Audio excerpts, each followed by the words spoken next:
Good morning everyone. જય શ્રી કૃષ્ણ, જય સ્વામિનારાયણ, સીતારામ. મસ્ત સન્ડે મોર્નિંગ થઈ ગઈ છે બધાની. અને જો ફાઇનલી મને બહુ ટાઈમ પછી છે ને આજે સન્ડે ઓફ મળી છે. નોર્મલી મારે સન્ડે ઓફ હોતી નથી ક્યારેય, પણ આજે સન્ડે ઓફ લીધી અને મસ્ત ફેમિલી ટાઈમ મળી ગયો છે મને. અને જો સવારમાં 2 આઈટમ બનાવવા મૂકી દીધી છે. અમે અહીંયા સોજી શેકાઈ રહી છે ઉપમા બનાવવા માટે, અને ત્યાં પાછળ અમે અનિયન ને એવું ફ્રાય કરીએ છીએ પૌવા માટે. તો બસ જો આવી રીતે છે ને. આજે થોડી શરદી થઈ ગઈ છે. પ્લાન હતો હોળી રમવા જવાનો ફ્રેન્ડ્સ સાથે, પણ ખુલ્લા ગ્રાઉન્ડમાં, અને વરસાદ પણ થોડો ચાલુ છે. તો મને લાગે છે કે હોળી રમવા જઈશ ને તો બરાબરનું નાક મારું બગડી જશે. એટલે હોળી રમવાનો પ્લાન છે ને, આઈ થિંક વિચારું છું કે કેન્સલ કરું. ખાલી હોલિકા દહનમાં જ જઈએ. વધી જશે ને, એ જ વાંધો છે ને. કેમ કે હોલિડેમાં ગયા ને તો બધા એક પછી એક બિચારા હલવાઈ ગયા. જે બાકી હતા એ ધીમે ધીમે હલવાતા જશે. એટલે મને લાગે મારો વારો છેલ્લે આવે છે હવે ધીમે ધીમે, એવું લાગે છે. કેમ કે કાલનું મને થોડું ગળામાં દુખવા માંડ્યું, અને મારું નાક પણ આજે સવારમાં થોડું રનિંગ થઈ ગયું હોય એવું લાગે છે. તો એટલે વિચારું છું કે હોળી રમવા જવું નથી, હોલિકા દહન કરી આવશું ઇવનિંગના, એટલે ચાલશે. તો જો ઉપમા માટે મેં ઓઇલમાં કાજુ, લીલા વટાણા, કેરટ, જીરું, રાઈ અને અડદ દાળ, ચણા દાળ બધું મેં આમાં મિક્સ કરી દીધું છે ઓઇલમાં ચડાવવા માટે. થોડું શેકાઈ જાય એટલે પછી અહીંયા શેકાયેલો જે સોજી છે એમાં પણ મસ્ત સુગંધ આવી ગઈ છે. તો એ હવે ઓલમોસ્ટ શેકાઈ ગયો છે ને આપણે એ પછી એમાં એડ કરી દઈશું. જો અમારા ડિલિશિયસ પૌવા બનીને રેડી થઈ ગયા છે, અને ઉપમા નિયરલી રેડી થવામાં જ છે. પણ જો અમારે પેન્શું છે ને ઊભા જ ખાય ઓલવેઝ. એ બેસે નહીં, ખબર નહીં કેમ, શાંતિ મેં બી એને પચતી નથી. સવારમાં ઉભા જ મજા આવે, તો સીધું જતું રહે ને પેટમાં. એ ભગવાન છે ને. અને છે ને એવું છે કે ઘરમાં અમે છીએ 4 જણ, અને બનાવી છે 2 આઈટમ. કેમ કે એને ને હરલીનને, પ્રિન્શુને ને હરલીનને પૌવા ખાવા હતા, મારે નિલેશને ઉપમા ખાવા હતા. તો બે આજે તો બે બની ગયું સવારમાં.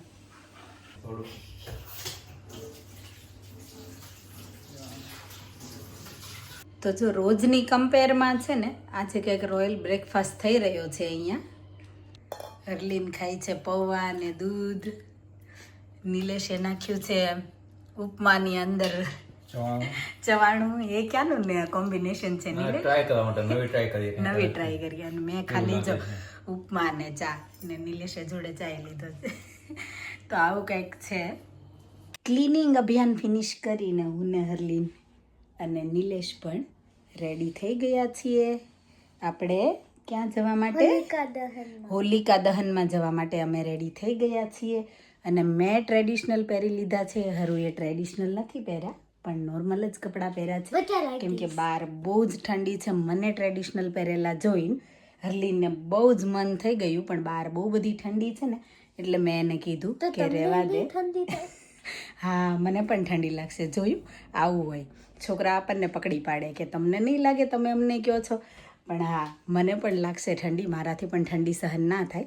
પણ અમે બધા ફ્રેન્ડ્સે નક્કી કર્યું કે આપણે લોકો કુર્તી પહેરશું, છોકરાઓને આપણે નોર્મલ પહેરાવશું, કેમ કે બહાર ઠંડી છે. તો કેવું કે જલ્દી શરદી ના થઈ જાય એટલા માટે. અને જો હું બિંદી લગાવું ને એટલે હરલીનને પણ બિંદી લગાવવી બહુ જ ગમે. તો મેં એને કીધું કે કોઈ વાંધો નહીં, તે ટ્રેડિશનલ ભલે નથી પહેર્યા, પણ તું બિંદી લગાવી દે. તો હરલીન જો એ પાછી પ્રોબ્લેમ. હરલીન બિંદી લગાવે ને તો ઓલવેઝ મેચિંગની જ લગાવે. મેચિંગની ના મળે ને તો પણ પ્રોબ્લેમ. મેચિંગની હશે હરલીન, બ્લુ કલરની કેવી હશે અંદર. જો મને પણ મળી ગઈ અહીંયા મારા દુપટ્ટા. ઓકે, અને મને મળી ગઈ છે મારા દુપટ્ટાના કલરની અહીંયા બ્લુ. તો મેં બ્લુ બિંદી લગાવી દીધી છે. ટ્રેડિશનલ હું જ્યારે પહેરું ને કપડાં, ત્યારે બિંદી લગાવી મને બહુ જ ગમે. એટલે હું ચોક્કસથી લગાવું બિંદી. તમને પણ ગમે બિંદી લગાવવાનું ટ્રેડિશનલ કપડાં, ડ્રેસ કે સાડી ઉપર? કમેન્ટમાં ચોક્કસ કહેજો.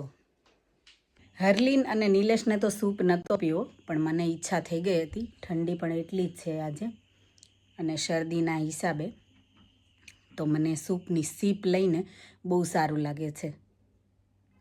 જો કેટલા ટાઈમ પછી છે ને સન્ડે ઓફ મળી, તો એવું થયું કે ફ્રેન્ડ્સ સાથે કલરથી હોળી રમવા જઈશું, જે ખુલ્લા ગ્રાઉન્ડમાં હોય. તો બીરવા અને મુહી સાથે મેં નક્કી કર્યું હતું કે હું જઈશ એમ. પણ જો વેધર એટલું ઠંડુ હતું ને કે એવું થયું કે ખબર નહીં ત્યાં ખુલ્લા ગ્રાઉન્ડમાં કેમ થશે, અને ઉપરથી આ એક શરદી થઈ ગઈ હતી. તો એવું થયું કે ક્યાંક વધી ના જાય બધું અને વધારે બીમાર ના પડાય. તો મેં મારો પ્લાન થોડો પોસ્ટપોન કરી દીધો, કેમ કે ઘરનું થોડું કામ પણ હતું. તો એવું થયું કે લાઈએ થોડું કામ પતાવી દઈએ, સ્વચ્છતા અભિયાન પૂરું કરી દઈએ, અને પછી ઇવનિંગમાં તો જવાનું જ છે આપણે હોલિકા દહન માટે. તો એવું કંઈક કરશું એમ.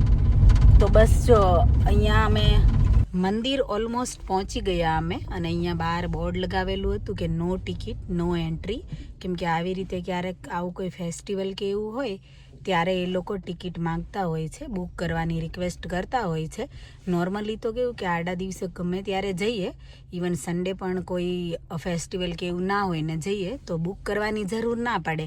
પણ હોળી છે કે પછી જન્માષ્ટમી હોય, પછી રામનવમી હોય, એવા કોઈ ફેસ્ટિવલમાં પબ્લિક વધારે આવતી હોય તો એ લોકો કેવું કે બુકિંગ સ્લોટ પ્રમાણે ટિકિટ બુક કરવાની રિક્વેસ્ટ કરતા હોય. તો એ ઓનલાઈન બુક કરી અને પછી જ જવાનું હોય છે. તો એ પ્રમાણે જ પાર્કિંગમાં કાર ને એવું બધું ત્યાં બધા સેવા કરતા હોય, એ લોકો બધું ઓર્ગેનાઇઝ કરાવતા હોય છે. 108 માળા થઈ જાય એટલા માટે આવા રાઉન્ડ પથ્થર મૂકેલા છે અહીંયા, અને એનો એક સેપરેટ એરિયા જ બનાવેલો છે. તો ત્યાં આપણે એક એક પથ્થર ઉપર ઊભા રહી અને માળા કરતા જવાનું અને હરે કૃષ્ણા બોલતા જવાનું. એટલે 108 પથ્થર પૂરા થાય અને આપણી માળા પણ પૂરી થઈ જાય અહીંયા. I know there's so many people, you're right.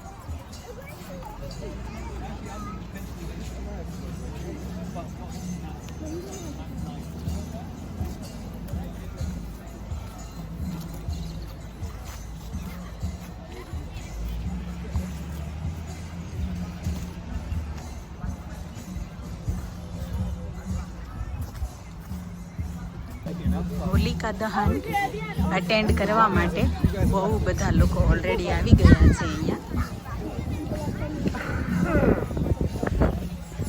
ઠંડી પણ એટલી છે અને પવન પણ છે. અહીંયા આવીને મેં બી ઓછી ઠંડી લાગે તો.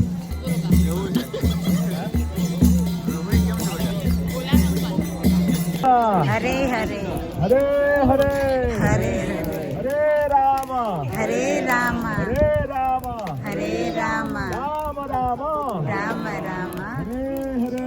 હરે હરે. We'd like to thank you all and welcome you very warmly to Bhakti Vedanta Manor, celebrating today a very, very happy occasion of Holika Dahan. બહુ સાચું કીધું. કઈ સ્ટોરી કે છે એ લોકો?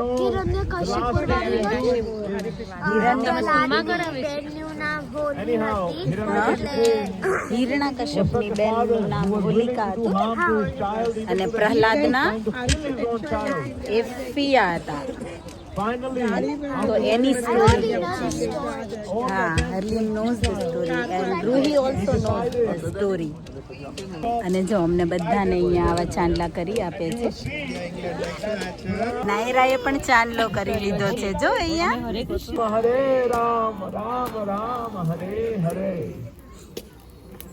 જો અમારું આખું ગ્રુપ છે ને પ્રદક્ષિણા કરવા લાગી ગયું છે, પણ અમને કોઈને ખબર નથી કે કેટલી કરવાની, 5 કરવાની, 7 કરવાની કે પછી 11 કરવાની. આઈ થિંક મને એવું છે કે 5 કરી શકીએ, 7 કરી શકીએ કે 11 કરી શકીએ. જો તમને ખબર હોય તો કમેન્ટમાં ચોક્કસ કહેજો.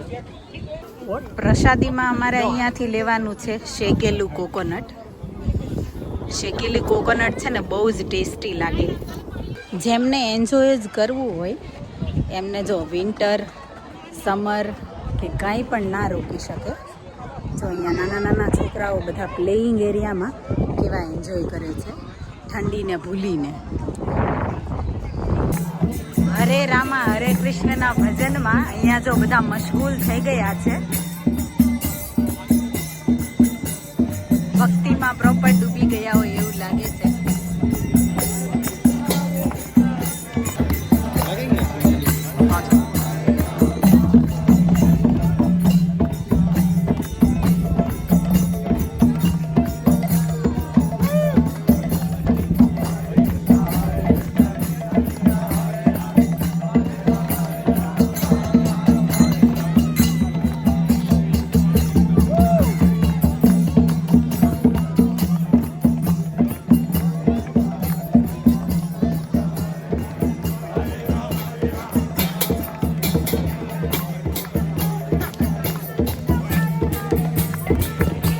મંદિરે મળી ગયા મને મારા કલીગ અને મળીને ખરેખર બહુ જ મજા આવી ને એણે મને કીધું કે હું આખી ટ્રાન્સફર થઈ ગઈ છું, આખી ચેન્જ થઈ ગઈ છું.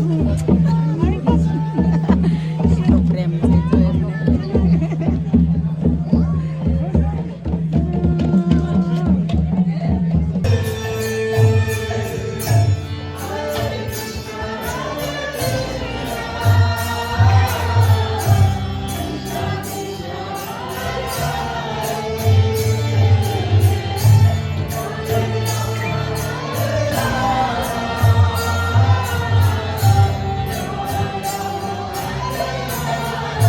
ભગવાનનું ભજન અને કીર્તન મનને ઓલવેઝ શાંતિ આપે અને મનના જે બધા ટેન્શન હોય એ ભૂલાવી દે. તો અહીંયા પણ એવું જ છે કંઈ કે ગ્રાઉન્ડમાં પણ ભજન ચાલે છે, ભજન હોલમાં પણ ભજન છે અને જે મેઇન દર્શન માટેનું મંદિર છે ત્યાં પણ બહુ જ સરસ ધૂન ચાલુ છે. અને બસ એવું થાય કે આપણે અહીંયા થોડો ટાઈમ બેઠા જ રહીએ. મનને મોહી લે એવો શણગાર છે આજે ભગવાનનો. અમે તેટલા મોંઘા ચાંદલા લગાવીએ પણ આ તિલકની કમ્પેરમાં કંઈ ના આવે. કેમ નિલેશ? આની સુંદરતા કંઈક અલગ જ હોય. હરું તને ગમે બેટા? હરલીને પણ બહુ જ ગમે. અમે એવરી ટાઈમ આવીએ ને ત્યારે અમે ચોક્કસથી કરીએ છીએ. હા, છોકરાઓ જો કેવું સરસ ધૂન બોલે છે.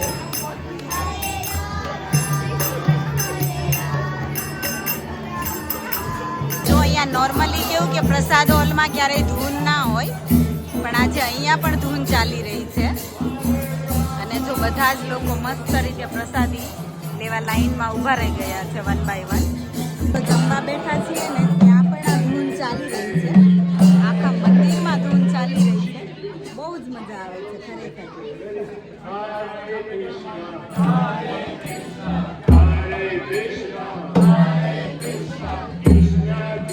કાવને ફીડિંગ તો કરાવવું છે હરલીને, પણ કેવું કે એને ડર પણ એટલો લાગે છે કાવનું એટલું મોટું મોઢું જોઈને. નીચે પડી જશે હેરું સરખું.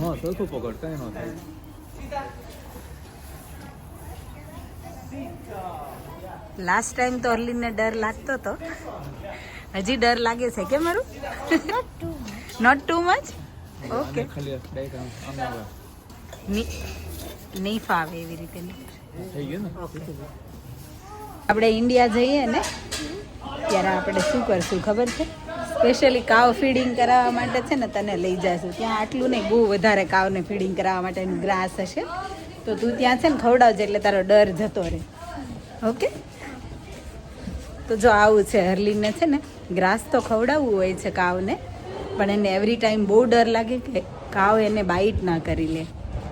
કાર પાર્કિંગ પણ એટલી મોટી જગ્યામાં છે ને કે ઘણો બધો એરિયા કવર થયેલો છે અને લોકો એટલા બધા આવે છે ને કે અહીંયા બિચારા જે કાર પાર્કની સેવામાં છે ને એ લોકો ખબર નહીં ક્યારના સવારના ઊભા છે આવી ઠંડીમાં કે હજી અત્યાર સુધી એ લોકો કન્ટિન્યુ સેવા કરે છે.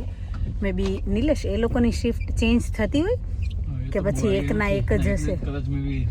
હા, મે બી ચેન્જ થતી હોવી જોઈએ, પણ બિચારા મોર્નિંગથી લઈને અત્યાર સુધી જે દિવસે આવું કંઈક સેલિબ્રેશન હોય ને ત્યારે એ લોકો બિચારા ઠંડીના બહાર જ આવી રીતે હોય ઓલવેઝ. ત્યારે એવો વિચાર આવે કે કેમ આ લોકો બિચારા, આપણે થોડી વાર ઊભા રહીએ ને તો આપણાથી સહન થાય નહીં તો એ લોકો કેવી રીતે સહન કરતા હશે આટલી બધી ઠંડી. અને જો હજી પણ ઊભા છે અને રાત્રે ખબર નહીં ક્યારે બધા ભક્તો આવતા બંધ થશે ત્યાં સુધી એ લોકો પોતાની સેવા એઝ ઇટ ઇઝ બજાવતા રહેશે. મંદિરેથી ભજન કીર્તન અને હોલિકા દહન કરીને અમે આવી ગયા છીએ પાછા ઘરે. અને અમને ત્યાં બહુ જ મજા આવી, ખરેખર બહુ જ મજા આવી. દિવસે તો અમે હાફ ડે સુધી ઘરે જ હતા. અમારું સ્વચ્છતા અભિયાન ફિનિશ કર્યું, અમારું જમવાનું, બીજા બધા કામ, હરુએ થોડું હોમવર્ક કર્યું. પણ અમારી ઇવનિંગ ખરેખર બહુ સરસ રહી. અમને મંદિરે બહુ જ મજા આવી. નહીં હરુને છે ને ઓલા ગોપી ડોટ પણ અહીંયા કરાવવા હતા, પણ અનફોર્ચ્યુનેટલી એવું થયું કે અમે ત્યાં ગોપી ડોટ કરાવવા માટે પહોંચ્યા પણ ત્યાં એ બંધ થઈ ગયું. નહીં, એ લોકોએ ક્લોઝ કરી દીધું હતું. જે પીપલ વેઇટિંગમાં હતા ને એનું જ પછી બાકી હતું, એનું જ એ લોકો કરતા હતા, નવા લોકોને નહોતા લેતા. પણ ઇટ્સ ઓકે, કેમ કે હરુ તો એવરી સન્ડેના છે ને જાય છે કૃષ્ણા ક્લબમાં, અને ત્યારે એવરી સન્ડેના ગોપી ડોટ કરાવે છે. નહીં અલ્લી? હવે નેક્સ્ટ ટાઈમ તું ગોપી ડોટ કરાવે ને તો મમ્માને વિડીયો મોકલજે. આપણા વિડીયો જે જોવે છે ને એ બધાને બતાવશું. જે વ્યૂ કરે છે ને વિડીયો, એ લોકોને આપણે બધાને તારા ગોપી ડોટ છે ને એ બતાવશું. ઓકે? તો ત્યાં બહુ સરસ ગોપી ડોટ કરતા હતા. હરલીનને કરવાનો ચાન્સ ના મળ્યો ને તો ચોક્કસ હું શેર કરેત. અને તમને જો હોલિકા દહનનો અને સન્ડેનો આ વિડીયો ગમ્યો હોય તો લાઇક, શેર, કમેન્ટ કરજો. વધારે વિડીયો જોવા માટે ચેનલને કરી દેજો subscribe. Thank you for watching. Thank you for your time. Stay safe. Look after yourself. And press the bell icon. અને આજે આપણું ઇન્ડિયા પણ જીતી ગયું છે, તો બહુ સરસ દિવસ છે આપણી માટે. તો જલ્દી સબસ્ક્રાઈબ કરી દેજો ચેનલને. Thank you.